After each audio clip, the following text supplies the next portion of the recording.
Hello friends, welcome or welcome back to my channel. If you're new here, my name's Han and I'm a hand embroidery artist, and today's video is going to be a beginner friendly tutorial on how to embroider this design onto a Kanken backpack. You could use this tutorial to embroider around any kind of round logo, like a Converse logo or a different backpack with a similar shaped logo. So firstly, I'm going to take you through all of the supplies you're going to need for this project. I'll have all of these linked in the description of this video. You're going to need some embroidery needles. They don't have to be any special name brand embroidery needles. I like these generic ones. They come in a pack of 30, all different sizes, perfect for somebody who's trying to do a bunch of different embroidery projects, which might be you if you're a beginner and you're watching this video. Next, you'll need some scissors. You can just use any old scissors that you have lying around your house. I prefer them small and sharp so I can get as close as possible to the thread that I am trimming. Next, you will need some finger protectors. I always recommend these in all of my tutorials. When you're embroidering onto fabrics that are thicker than cotton and linen, it's really tough on your fingers,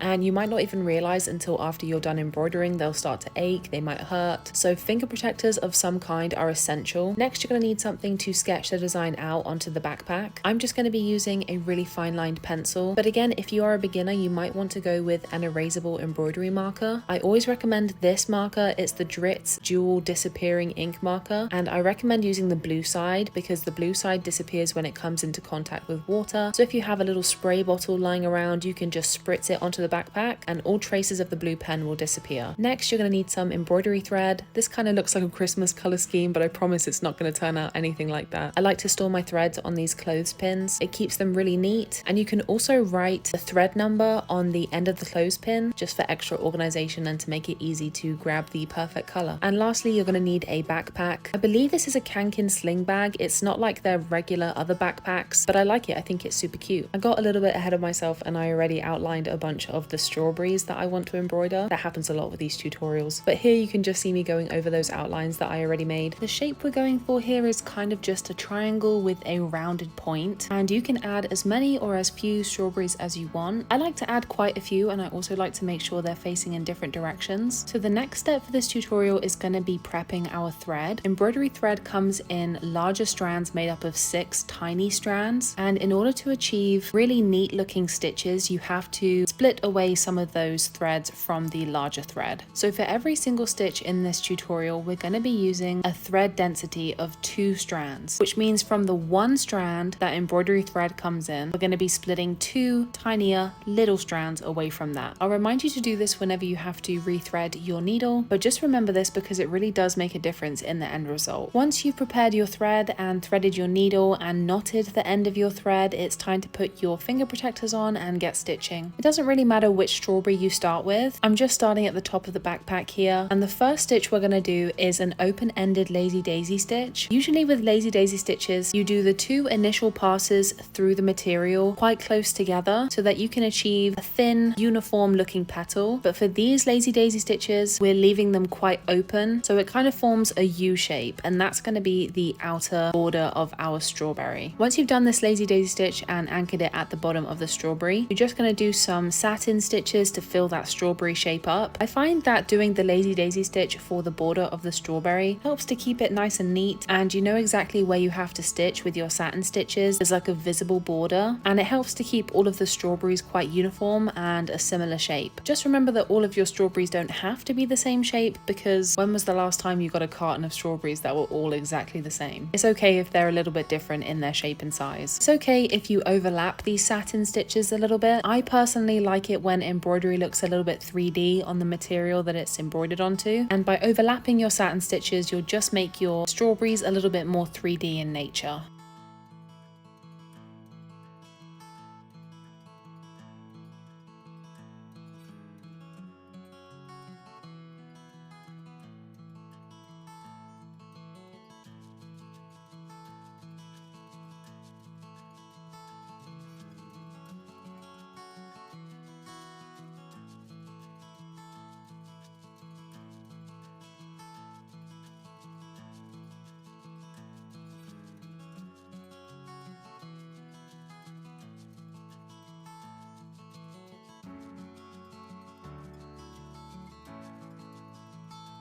The second strawberry that I'm embroidering is facing a different direction. As I said earlier, I like it when all of the strawberries kind of point in different ways. So just keep that in mind if you've also drawn your strawberries onto your backpack like this, because your initial lazy daisy stitch will go in a different direction.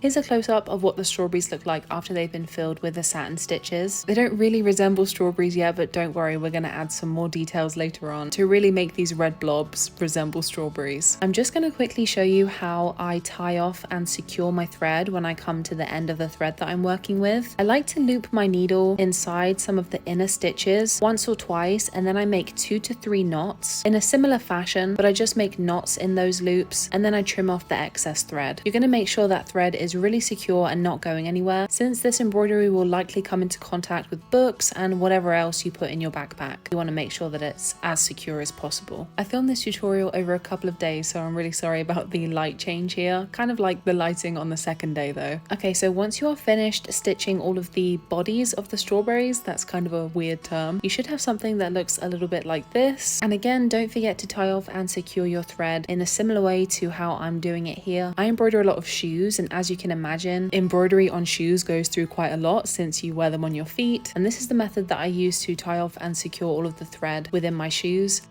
Next, we're going to go in with this green color. Remember, we're splitting away 2 smaller threads from the remaining 4. Don't forget to do this step, it's super important. Now for this step in the tutorial, we're going to be doing 3 to 4 straight stitches on the tops of the strawberries, and we're going to make these straight stitches really small. We basically just want this to resemble the little green cap that grows on the top of the strawberries that attaches them to the mother plant. It almost resembles strands of hair on the strawberries. You don't have to go too far down on the strawberry's body, and just 3 to 4 stitches really makes a difference.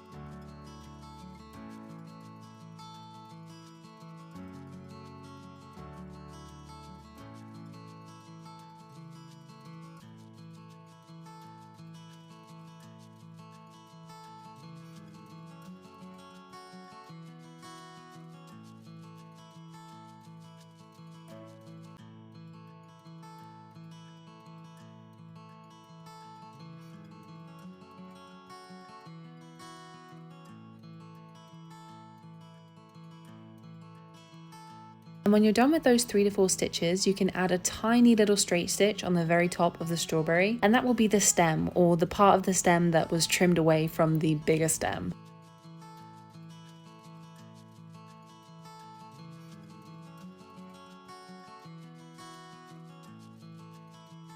Right now, the strawberries kind of look like little chili peppers, but don't worry, we're going to be adding a couple more details that will make these really look like strawberries.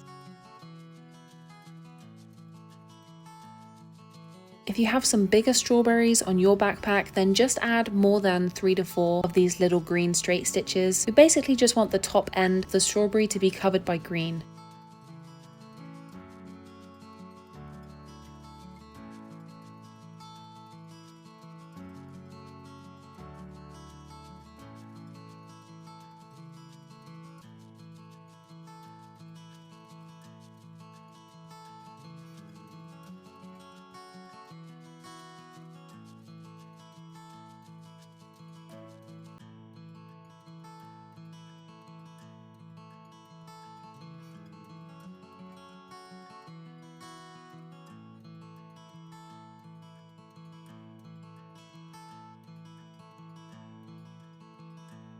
And I guess if you want little chili peppers on your backpack, you can just leave it like this. But if you want strawberries on your backpack, you're going to need to go in with some white thread. Again, we're only using 2 strands of this. Don't forget to separate it away from the larger strand. And we're going to be using more straight stitches, but these are going to be tiny little straight stitches. And this white thread is just to represent the tiny little white dots on strawberries. I find that this step really takes them from looking like chili peppers to actual strawberries. You're going to want to add 3 to 4 of these little dots. I call them dots, but they are basically just tiny straight stitches. You're going to want to add 3 to 4 of these on each of the strawberries. Obviously, if you have some bigger strawberries, you're going to want to add maybe a couple more than that, and try to alternate where you place these. If you place 2 at the top and 2 at the bottom, try only doing 3 on the next one maybe. You basically just want to make this look as random as possible to make your strawberries look natural.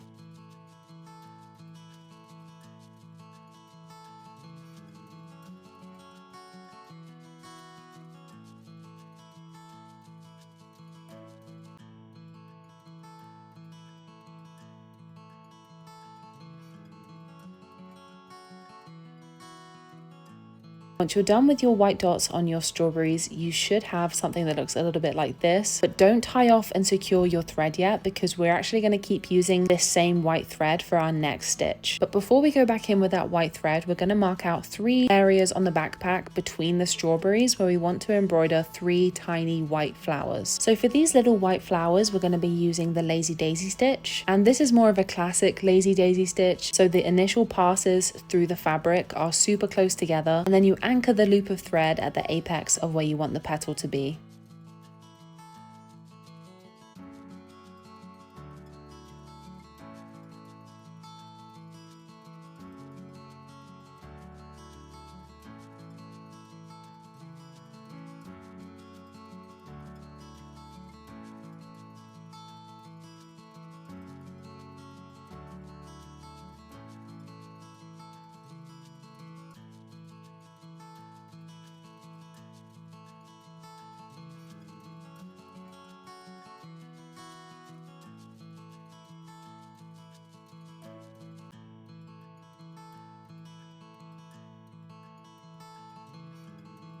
I like to do 5 petals on these daisies, and I call them daisies because this is the lazy daisy stitch, but these flowers are supposed to represent the little white flowers that blossom on strawberry plants before the fruit grows in.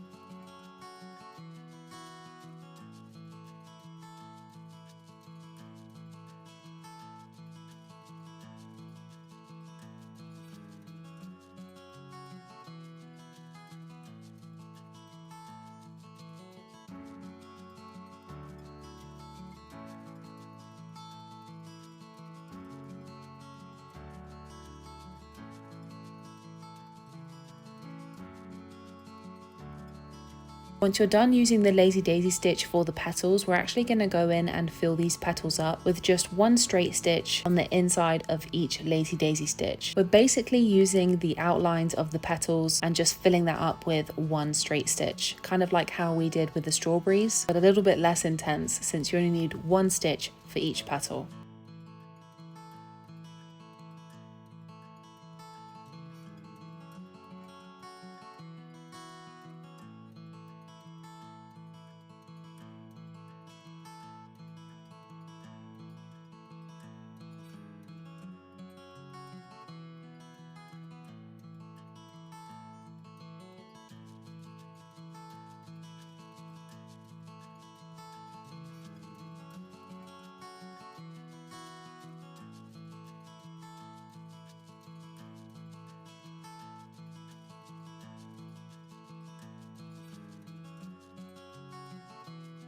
Repeat this process for however many flowers you want on your backpack, and don't forget to fill up the petals with the straight stitch after you're done with the lazy daisy stitches.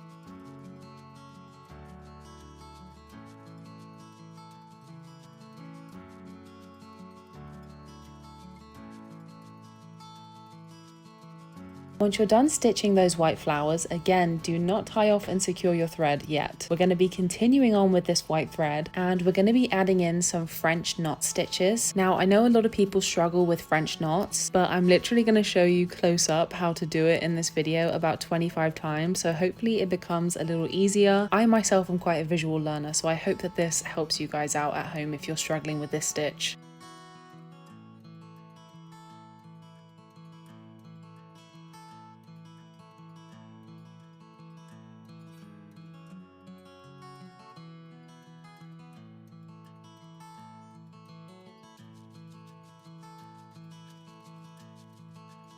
And I don't mark out where I want the French knots to be. I'm kind of just filling up the spaces between the flowers and the strawberries and the other strawberries. If you'd find it easier to make little dots where you want your little white dots to be, then you should definitely go ahead and mark those out with either a pencil or an erasable embroidery marker.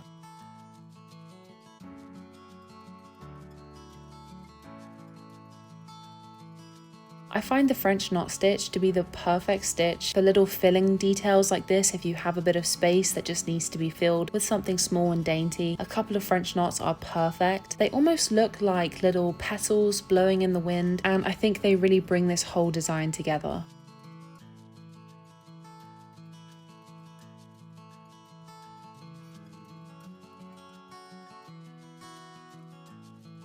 I wasn't lying when I said that I showed you guys how to do this like 25 times. I like to wrap my thread around my needle twice for these French knots. If you'd prefer a larger French knot or a smaller French knot, all you have to do is adjust the number of times you wrap your thread around your needle. For larger French knots, wrap your thread around your needle 3 to 4 times. And if you want a really tiny little speck of a French knot, you can just wrap your thread around your needle once.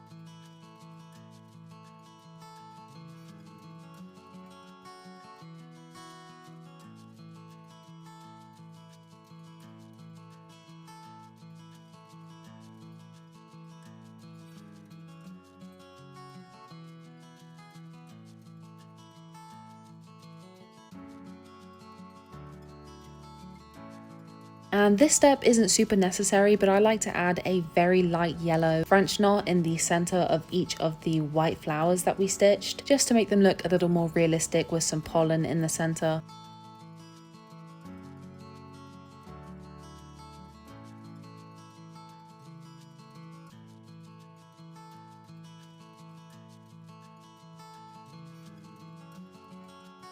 And I'm going to quickly show you how not to leave really long loose strands of thread inside the backpack when you're moving from one flower to another. This can be really helpful for other projects as well. But basically, when you have to move from one area to another when you're embroidering, instead of tying off and securing the thread and then re-knotting it and embroidering from that different spot, you can loop your needle around some of the inner stitches on your way to the next area that you want to embroider. This is going to make sure there's no long loose strands of thread inside the backpack that could get caught on stuff that you're putting in the backpack, and it's kind of a great hack if you don't want to continuously cut off your thread, secure it, and then re-knot your thread again to start stitching. And that's a wrap on this tutorial. I really hope you guys enjoyed this video. This is probably one of my favorite Kanken tutorials ever. I have a bunch more Kanken tutorials in the works, as well as a few other tutorials for different things that some of you guys have voted for on my channel. So I'm going to be busy filming this weekend, and it would really help my channel out if you would like this video and comment below what other tutorials you'd like me to film. If you're going to try out this project at home, please let me know. I'd love to see finished pictures of whatever you guys embroider. And if you haven't already, I would definitely consider subscribing to my channel. I make a lot of embroidery related content and some small business related content from time to time. So if that sounds like it's up your alley, I hope you decide to stick around. Again, thank you so much for watching this video. I do really hope you found it helpful, and I will see you guys in my next video.